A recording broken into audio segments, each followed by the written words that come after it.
فيه هدى للمتقين الذين يؤمنون بالغيب ويقيمون الصلاة ومما رزقناهم ينفقون. صدق الله مولانا العظيم. محترم مسلمان نورنا، الله تعالى د انسانانو د هدایت لپاره چې په روی زمین کې زندگی کوي 1,40,000 انبیاء کم بیش رالیږلي او دغو ته 104 کتابونه تقریبا را نازل کړي دي. په دې کتابو کې بهترین کتاب قرآن عظیم شان کو بهترین پیغمبر حضرت محمد مصطفی صلی الله تعالی علیه وسلم باندې الله نازل کړی. د قرآن عظیم شان عظمت الله بیانوي او ګټو فائدې بیانوي چې ګټه د چا لپاره ده. الله تعالی وی ذالک الکتاب، ذالک د عربیت په اصطلاح باندې ذالک لری ته چې لری وی په غتر اشاره کیږي. د قرآن عظیم شان مقام ډیر لوړ ده، نو ذالک دغه ډیر لوړې مرتبه چختن الکتابو دغه لایق په دې ده چې دته کتاب وویل شي. په ټولو کتابونو کې هغه د ډېرې لوړې رتبې خاوند چې قرآن عظیم شان ده دا لایق په دې ده چې دته د کتاب وویل شي. لا ریب فیه، په دې خبره کې هیڅ شک او شبهه نشته چې دا قرآن عظیم شان لایق په دې ده چې دته د کتاب وویل شي. دا ډیر محترم کتاب چې د کتاب حقیقي اطلاق واقعي په ده باندې کېږي. د څه دپاره راغلی؟ هدى للمتقین، دا هدایت او راهنمایي ده د متقینو انسانانو دپاره. نزول د عامې دنیا دپاره ده خو ګټه متقین تر اخري. دا یې د فایدې په لحاظ خاص کړي د هدى للمتقین هدایت ده د پرهیزګار انسانانو دپاره. پرهیزګار انسانان څوک دي؟ الله تعالی خپل تعریف کوي، الذين يؤمنون بالغیب. پرهیزګار انسانان هغه دي چې ایمان په هغه څه لري چې په سترګو یې نه دي لیدلي خو مخبر صادق قول کړی دی، اعتقاد لري. موږ رب کریم نه دی لیدلی، موږ ملائکې نه دي لیدلي، انبیا مو نه دي لیدلي، د برزخ حالات مو نه دي لیدلي، د قیامت حال مو نه دی لیدلی، جنت و دوزخ مو نه دی لیدلی، خو الله تعالی راته او رسول الله صلی الله علیه وسلم راته بیان کړي دي. موږ په یوه قول باندې اعتقاد ده، نو یؤمنون بالغیب، تصدیق کوي، یقین کوي، باور کوي په هغه څه باندې چې هغه د سترګو نه نیام او پټ دي. ځکه د خپل خالق په خبره کې شک نه ورته پیدا کېږي، د خپل پیغمبر په خبره کې شک نه ورته پیدا کېږي. دا خو د عقیدې خبره شوه. بیا دوم څه کوي دغه خلک متقین څوک دي؟ اول بنیاد د تقوا ایمان ده. ان اولیاؤه الله ولی الذین آمنوا، چې ایمان راوړ د الله د دوستي سلسله شروع کېږي. دوم بیا د اعمالو خبره ده، الذین یؤمنون بالغیب ویقیمون الصلاة. متقین انسانان هغه دي چې په صحیح معنا ادا کوي لمونځ. قرآن عظیم شان کې چې د لمانځه چیرې هم ذکر کېږي، د اقامت ماده ذکر کېږي، یقیمون الصلاة، اقیموا الصلاة، مقیمین الصلاة. اقامت په عربیت کې داسې سیده درېدن ته ویل کېږي چې هېڅ ګډوالی نه وي. نو متقین انسانان هغه دي چې دوی په لمانځه کې د ابتدا نه تر انتها پورې د ظاهر او د باطن په لحاظ په یو حیثیت باندې کوږوالی نه وي. آداب ظاهري ټول برابر وي، شرایط ټول برابر وي، او د نن په لمانځه کې ارکان، فرائض، واجبات، سنت، مستحبات ټول په ځای وي، د مفسداتو مکروهاتو نه ساتلی وي، خو ورسره په زړه کې خشوع موجود وي. قد افلح المؤمنون الذين هم في صلاتهم خاشعون. کامیاب دي هغه انسانان چې دوی په خپل لمانځه کې عاجزي کوونکي دي. حضور برابر وي چې زه د رب کریم حضور ته ولاړ یم په داسې اخلاص باندې لمونځ کوي لکه دی چې رب کریم په سترګو باندې ویني. موږ که د وخت امیر راته حکم وکړي د یو کار او هغه خپله دلته ښکاره راته ولاړي نو چې څومره مو وس رسېږي د هغه کار په صحت کې په تندرستیا کې موږ کوشش کوو چې داسې حرکت رانه ونه شي چې امیر خفه شي ولې خدای مو ویني. خو که هغه نه وي بیا زموږ حال بدل شي. امیر چې نه وي نو بیا هغسې اخلاص نه کوو. ولې د انسانانو د حضور د غیبت فرق ده چې حاضر وي ویني دي چې حاضر نه وي نه دي ویني. اما الله تعالی چې ده په هر حال کې په موږ باندې علم لري. موږ یې که وینو که موږ یې نه وینو که موږ یې وینو که موږ یې نه وینو دی مو ویني. نو داسې عبادت کوي لکه الله تعالی چې په سترګو باندې ویني. حدیث جبرین کې یو اوږد حدیث ده. حضرت پیغمبر علیه الصلاۃ والسلام نه حضرت جبرائیل علیه الصلاۃ والسلام چې په ناشنا شکل کې راځي د دریو شیانو په متعلق کې اول پوښتنې کوي. مل ایمان؟ ایمان شی ده. ان حضرت صلی الله علیه وسلم په آمنت بالله باندې جواب ورکوي. ان تؤمن بالله وملائکته وکتبه ورسله واليوم الاخر والقدر خيره وشره من الله تعالى والبعث بعد الموت. اسلام شی ده. نبی کریم صلی الله علیه وسلم جواب ورکوي په دا پنځ بناو د اسلام باندې چې شهادت دې خبره ده چې لا اله الا الله محمد رسول الله او پنځه وخت لمونځ کول دي په صحیح طریقه باندې، روژه نیول دي، زکات ورکول دي او حج ادا کول دي. دغه اسلام ویل کېږي. په دریمه مرحله کې بیا پوښتنه کوي من احسان؟ اخلاص څه ته وایي؟ دا چې الله تعالی قرآن عظیم شان کې د خپل محبت اظهار د محسنینو سره کوي. والله يحب المحسنین. خدای پاک محسنین خوښوي. للذین احسنوا الحسنى. څوک چې په ایمان کې محسن وي نیکه بدله خدای پاک ورکوي. دا محسنین څوک دي چې قرآن کې ذکر کېږي. احسان څه ته ویل کېږي؟ دا احسان دوم معنا اخلاص څه ته ویل کېږي؟ نبی کریم صلی الله علیه وسلم ورته ان تعبد الله كأنك تراه. چې ته عبادت د رب په داسې طریقه کوې لکه الله تعالی چې په سترګو ویني. فإن لم تكن تراه فإنه يراك. که ته الله نه وینې الله خو دې ویني. که ته یې نه وینې دی خو دې ویني. دلته محدثین کرام لیکي چې دوه مقامات دي. اول مقام د مشاهدې ده. دوم مقام د مراقبې ده.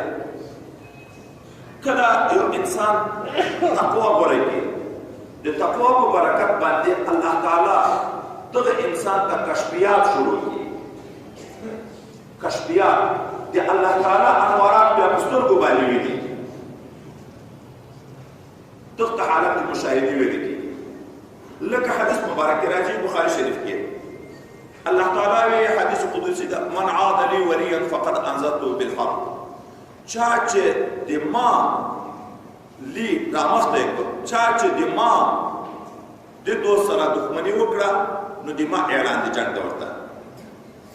دلته ګوره دومره عظمت عشان او شاه کشمیری سی به اشاره وکړه. دا لی وليان لیتر وليان پورې متعلق ده. خو د وليان نه رامخته کو چې خبره وزندار شي لکه اولا الله دا دښمنی د خپل دوست د ځان دښمنی بولي.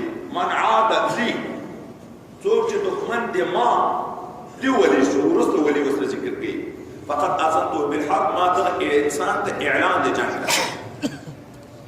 بالعکس که څوک بیا د الله د ولی خدمت کوي بیا اعلان د دوستي د الله تعالی د طرف نه ورته. بیا رب کریم ورسته وی ما ته چې د ما باندې رانږدې کېږي په فرض اعمالو رانږدې کېږي. بیا چې نفلي اعمال کوي اذکار کوي صفایي د بدن کوي رانږدې کېږي نږدې کېږي تر دې پورې چې د ما محبوب شي. قل ان كنتم تحبون الله فاتبعوني يحببكم الله. چې څوک واقعي د خپل پیغمبر علیه السلام په نقش قدم روان شي بیا د الله محبوب ګرځي. او الله تعالی وی څوک چې د ما محبوب شي زه یې سترګې شم الله تعالی وی چې په ما باندې لیدل کوي. زه یې لاسونه شم چې په ما باندې نیول کوي. زه یې پښې شم چې په ما باندې زه ژبه شم چې په ما باندې گفتن کوي خبره خو د بنده د خولې نه وځي خو گفته او گفته الله بود گرچه از فی القوم عبد الله بود الله تعالی وی زه سترګې شم چې په ما لیدل کوي زه لاس شم چې په ما نیول کوي حضرت عمر فاروق رضی الله تعالی عنه مدینه منوره کې په منبر ناست ده د خطبې حال ده مرګري په عراق کې د کفارو د طرف نه په محاصره کې واقع شو حضرت سیدنا عمر فاروق رضی الله عنه د میاشتې د مزل نه لري مرګري ویني ورته الله تعالی یې زیستر کې چې په مال دل کوي او د میاشتې د مزل نه لري انسانانو ته आवाज ورکوي الله یې زیجه بشم چې په ما باندې گفتن کوي دغه ټکی نو ورته کوي یا ساریا الجبل आवाज رسیږي بغیر د مخابره بغیر د نیټ بغیر د موبایل او ټلیفون نه او هغه مرګري ټول په دې پیږي چې دا د امیر المؤمنین आवाज ده او په باندې عمل کوي یغه عمل په زمن کې الله تعالی د کفارو د محاصره نه خلاصي دا تقوا برکت ده چې دغه مقام ته رسیږي چې حجابات بیا ختميږي نو دا چې پسترګو درته حال ویني موږ تاسو ته شرقایت باب کراماتو مشکات شریف باب کراماتو او دا واقعات په احادیثو کې ذکر کیږي نو دغه حدیث کې داسې اشاره کیږي چې انسان دغه مقام ته رسیږي چې الله تعالی انوارات بیا پسترګو ویني دا اول حال د مشاهده ده ان تعبد الله كانك تراه چې ته د الله عبادت وکړې لکه رب کریم چې پسترګو باندې ویني حضرت رشید احمد گنگوی سے اغوی چې زه چې سجدې ته ځم داسې حال راته پیدا ده لکه د الله تعالی سره چې فیار کوم غیږ ورکوم محبت کوم دوم حال د مراقبې ده که ته یې نه وینې نو حضور خو برابر که داسې حضور برابر که لکه مراقبه تنقب کوه خپل حالات کنټرول که لکه ته چې الله تعالی په سترګو باندې وینې ولې که ته یې نه وینې دی خو دې وینې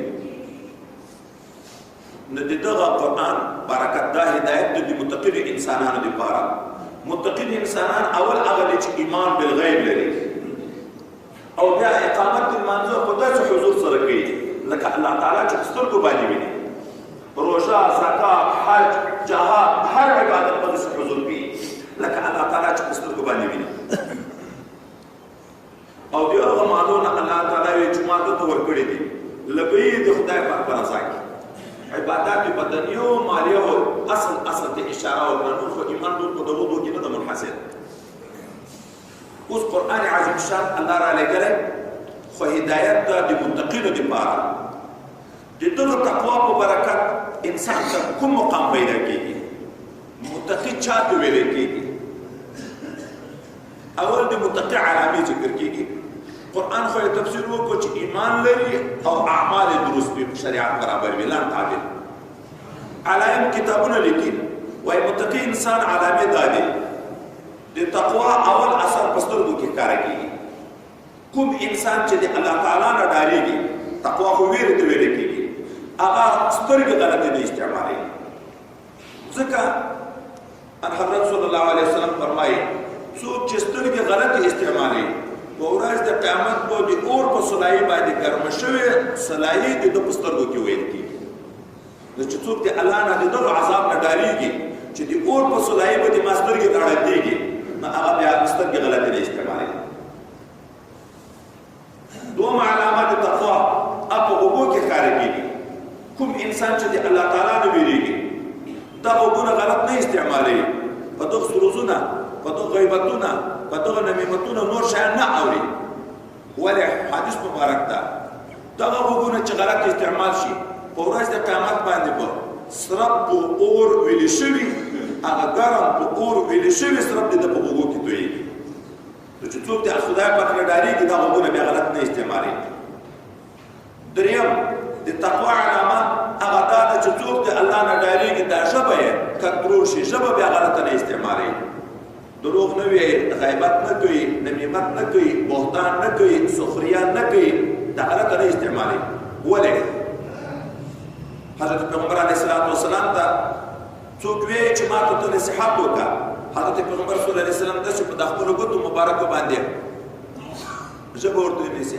امسک علیک لسانک ژبه کنټرول کا هغه ورته فرمایي چې رسول الله صلی الله علیه وسلم د ژبې د ګناهو د وجې نه به موږ جهنم ته ځو حضرت پیغمبر صلی الله علیه وسلم ورته مور دې بوره شه شفقتا نه که مړ شي دا جهنم ته پړ مخ نه ورځي مګر لاو د ژبې ورځي لاو د ژبې ورځي دغه ژبه چې به کنټرول شوه د لاره حیثیت لري دا بیا ګلان هم ریبي ازغیان هم ریبي دا بیا یو شی هم نه پرېږدي دغه ژبه چې کنټرول نه ووته په الله تعالی کې هم غږېږي دا کفار د الله په شان کې بېادبي کوي که نه کوي دا په رسولانو کې هم غږېږي دا بیا په صحابه کرامو کې هم غږېږي دا بیا په ائمه کرامو کې هم غږېږي دا په اولیاو کې هم غږېږي علماو کې هم غږېږي دغه نه مړي خلاص دي ژوندي خلاص دي په مړي پسې هم غږېږي په ژوندي پسې اوس وخت خلک دي سیدنا امام ابو حنیفه رحمه الله العیاذ بالله وایي لوی مشرک دی شوی دومره سوه کاله مخکې تېر ده خو دغه ژبه چې کنټرول نه ووته هغه خلک هم نه پرېږدي ځکه المسلم من سلم المسلمون من لسانه ويده اوله ژبه ذکر کړې مسلمان هغه ده چې خلک د ژبې د ضرر نه محفوظ وي او بیا یې د لاس وایي د ژبې خبرې مخکې ذکر کړه ځکه د ژبې ضرر عام ده هېڅوک نه پرېږدي د تقوا علامه دا ده څلورمه چې ژبه کنټرول شي سترګې غوږونه درېیمه ژبه کنټرول شي ژبه غلطه نه استعمالېږي ولې د دغه په وجه باندې بیا جهنم ته ځي څلورم د تقوا علامه دا ده چې خوله کنټرول شي د خوراک په لحاظ دلته په خوله کې دوه شیان دي یو ژبه ده یو غاښونه دي حضرت پیغمبر صلی الله علیه وسلم یې څوک چې ماته ضامن شي د مابین د لحیینو دا د ځامو د مابین چې ضامن شي ماته زه به یې د جنت ضامن شم او د مابین د پښو چې د عورت ضامن شي ماته زه به یې د جنت ضامن شم وایي د ځامو په مابین کې دوه شی دي یو ژبه ده بل غاښونه په ژبه خبرې کېږي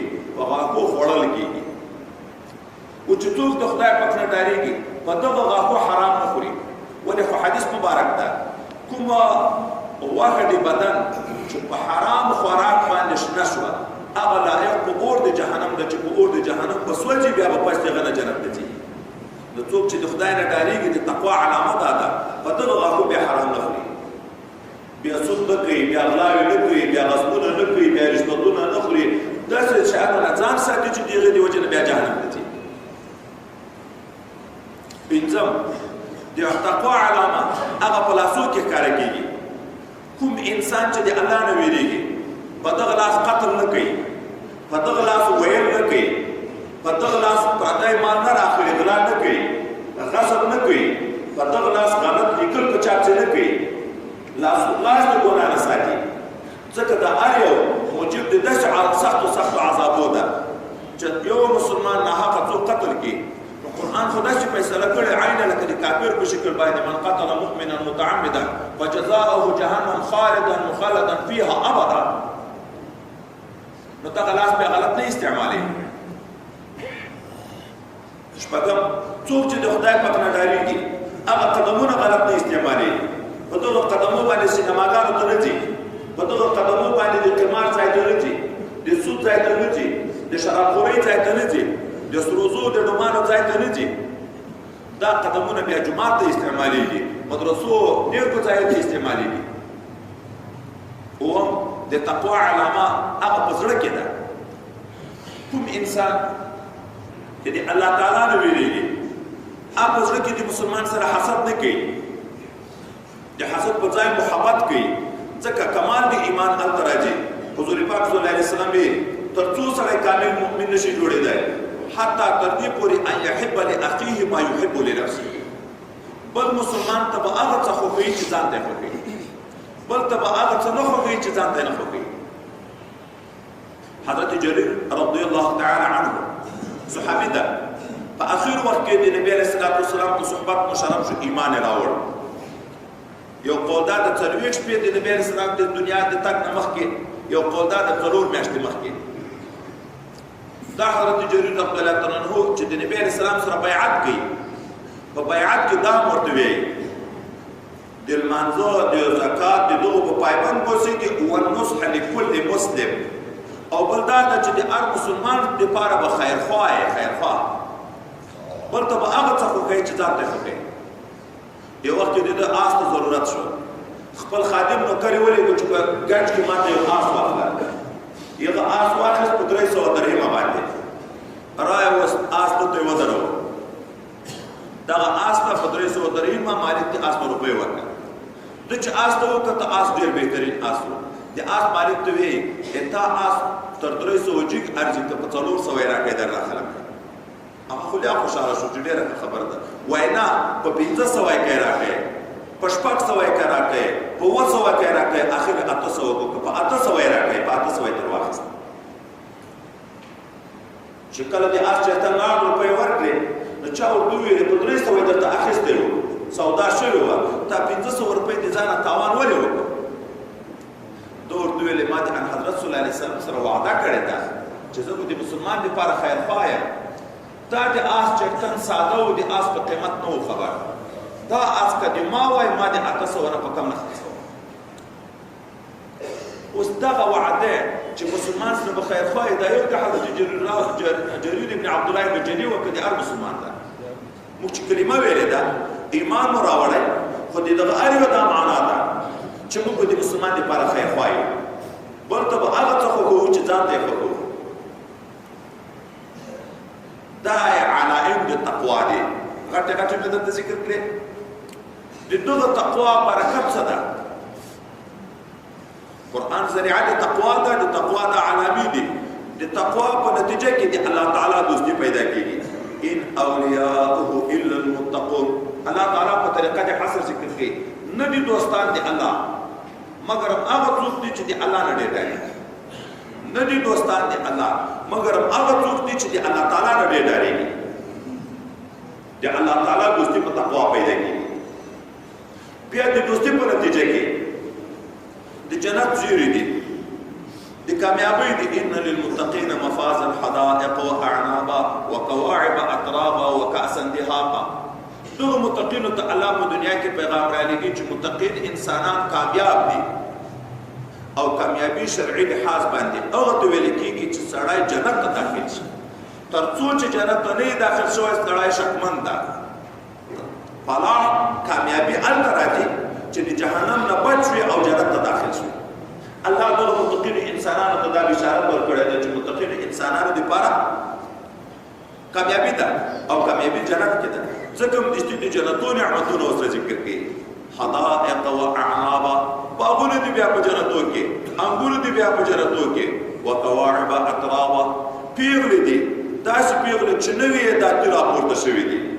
امزولې محبوبې دي ده او ډک ډک جامونه د شرابو دي، د شاتو د عسل او زنجبیل او سلسبیلو دي.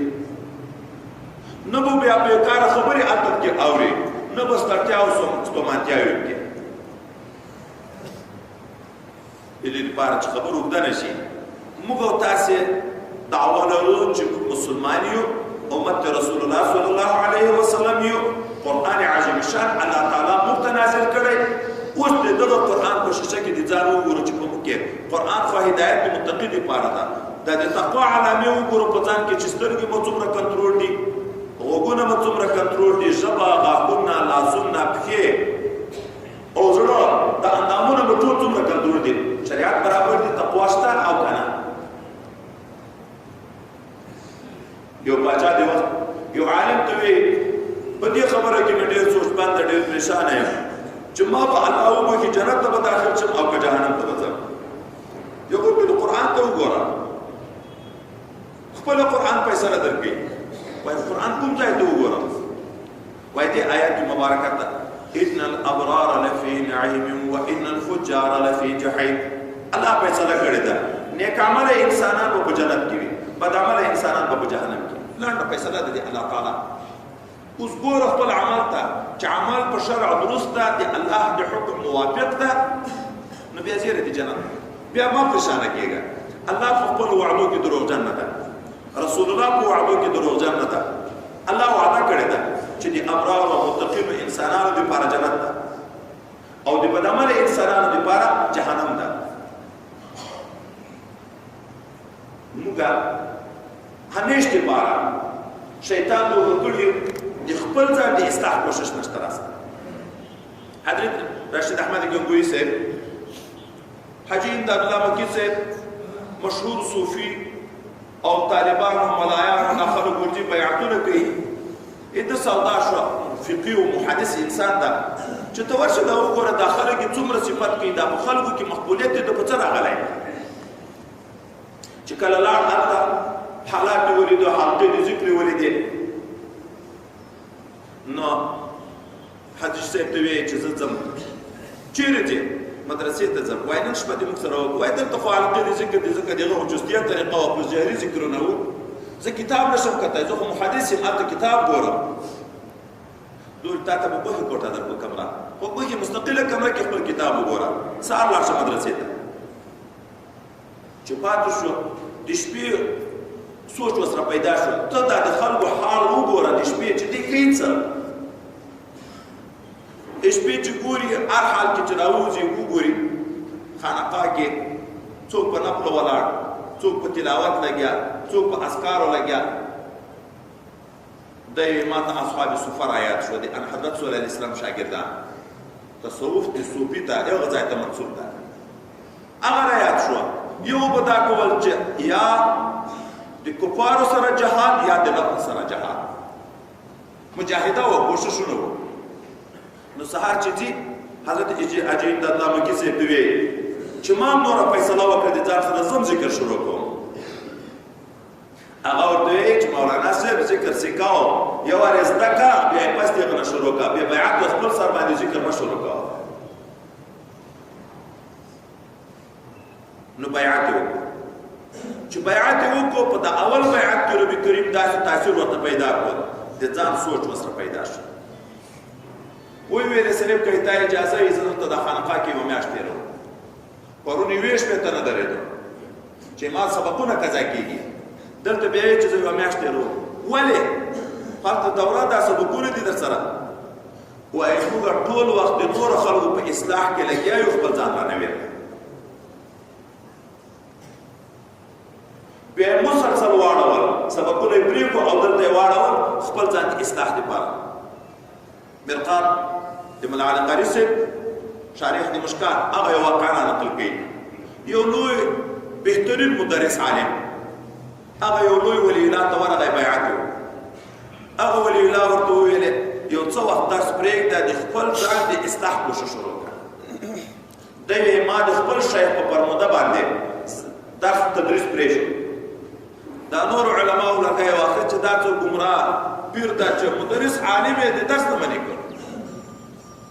وایي څه وخت بعد بیا یې راته ویلې چې اوس تلاوت هم وکړه، صرف دا زه چې کوم ذکر درکوم په دغه کې کوشش وکړه.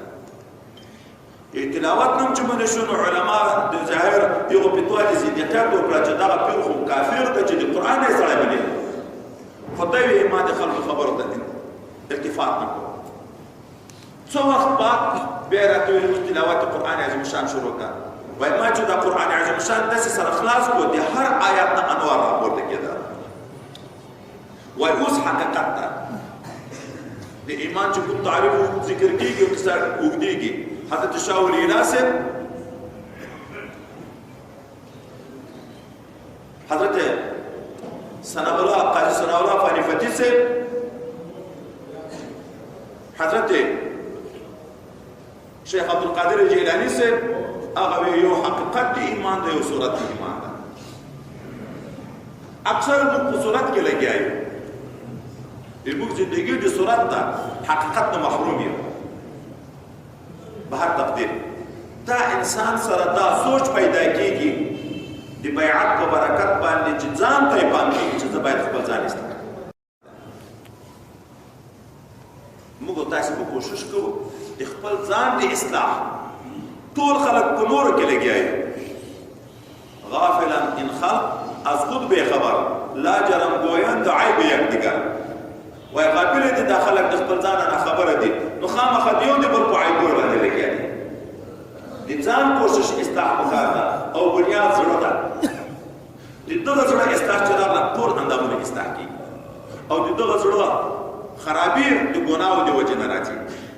هره ګناه چې کوي په زړه تور داغ پیدا کېږي، زن پیدا کېږي. نبی کریم صلی الله علیه وسلم د انسان زړه زنګ کېږي لکه اوسپنه چې زنګ کېږي. صحابه کرامو ته بیا صفایي څه ده؟ اوسپنه خو په اور صفا کېږي، په تیلو صفا کېږي، په ریمال صفا کېږي. حضرت پیغمبر علیه السلام ویلي صفایي ذکر د الله تعالی ده. څومره چې د الله تعالی ذکر په زړه کې ډېر کوي دا زړه صفا کېږي. ولې؟ دا زړه کې دوه کورونه دي، یو ځای د ملایکې د تصرف ده، یو ځای د شیطان د تصرف ده. کوم زړه چې د الله په ذکر باندې مشغول شي شیطان بیا منډې وهي، خناس شي. کوم زړه چې د الله د ذکر نه غافل شي بیا شیطان وسوسې شروع کوي. وسواس من شر الوسواس الخناس. چې زړه غافل شو شیطان تصرف شروع شو نو د ګناه او شکونو ورځ په ورځ زیاتېږي. چې زړه ذاکر شو شیطان وسواس ختم شو د ملایکې الهامات شروع کېږي، د یو سره بیا مناسبت شروع شي، بیا ورځ په ورځ شوق د طاعت او د عبادت زیاتېږي. او دا چې د نیکو خلکو په صحبتو کې څومره ډېر شریک کېږي دا شوق به دې زیاتېږي. نبی علیه الصلاة والسلام حدیث مبارک ده ډېر اجود الناس تر ټولو خلکو نه ډېر سخي وو. بیا ډېر سخاوت د روژې مبارکې په میاشت کې وو. بیا خاص کر چې کله به جبرائیل علیه السلام ورسره یو ځای شو په دغه وخت کې خو تر هوان هم ډېر سخي وو. دلته ولې ډېر سخاوت یې درلود؟ وایي د دوه نیکو اخلاقو څښتنان چې سره یو ځای شي دا نیکي جوش کوي، حرکت کوي، زیادت کوي. جبرائیل امین هم جواده، نبی علیه السلام هم جواده، دوه جوادین به چې سره یو ځای شو نو د جوب بیا مثال چې نیک خلک څومره ځای کېږي د نیکۍ شوق پیدا کېږي، چې بد څومره یو ځای کېږي د بدۍ شوق پیدا کېږي. دغه وجه ده چې نبی علیه السلام سره له دې نه انبیاء سابقینو کې ډېر نه ډېر ملاقات د جبرائیل علیه السلام چې راغلی د موسی علیه السلام سره 400 وارې. په ټول انبیاء سابقینو کې زیات ملاقات د موسی نبی علیه السلام سره 400 وارې راغلی، د چا سره 10 وارې راغلی، د چا سره 3 وارې راغلی، د چا سره 1 وارې راغلی. د پیغمبر علیه السلام سره 40,000 وارې ملاقات د جبرائیل علیه السلام شوی. خو د هغه باوجود بیا هم ورته وایي چې ډېر ولې نه راځي، ولې ډېر نه راځي. د دې ځای نه وایي معلومیږي په حدیث شریعت بخاري شریف شرح لیکي چې سړی به د نیکو خلکو په صحبت کې ډېر شریک کېږي. ځکه د ولایت د حصول دپاره 2 سببه ذکر کوي. یو سبب کثرت ملازمات مع المحبت والانقياد، د 3 شرطونه ډېره ناسته ولاړې د خپلو مشایخو سره خو په محبت او په مننه انقیاد چې دی څه درته ویلي د هغه په مودې سره موافق زندګي کوي. دوم کثرت ذکر. دا 2 شیان چې په چا کې موجود شي الله تعالی د ولایت مقام ته رسوي. چې کثرت ملازمت نه وي تا اخلاق رذیله نه ورکېږي، ځکه د نفس تزکیه دا په صحبت باندې راځي، دا په افکارو په بل شي باندې نه راځي. دا اخلاق رذیله چې څومره د نیکو خلکو په صحبتو کې شریکېږي دا اخلاق ورځ په ورځ ورکېږي تر دې پورې چې زړه صفا شي.